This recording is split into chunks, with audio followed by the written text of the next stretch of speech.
வடிவு கண்டு கொண்ட பெண்ணை மற்றொருவன் நத்தினால் விடுவனோ அவனை முன்னம் வெட்ட வேணும் என்பனே. நடுவன் வந்து அழைக்கையில் நாருமிந்த நல்லுடல் சுடலை மட்டும் கொண்டு போய் தோட்டிகை கொடுப்பரே. மிக அழகிய பெண்ணை விரும்பி திருமணம் செய்யும் ஒருவன் அந்த பெண்ணை மற்றொருவன் பார்த்தாலோ தெரியாது அவன் விரல் நுனி அவள் மீது பட்டுவிட்டாலோ முதலில் அவனை வெட்ட வேண்டும் என்பான். அதே பெண் இறந்து போன பிறகு அந்த பெண்ணின் உடலை வீட்டிற்குள் வைப்பதில்லை.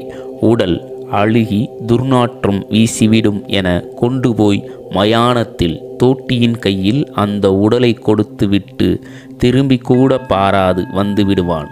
இதில் சிவவாக்கியார் கூறுவது, எது உண்மை அழகு நிலையானது என்று நினைத்தாயோ அது உண்மையில்லை.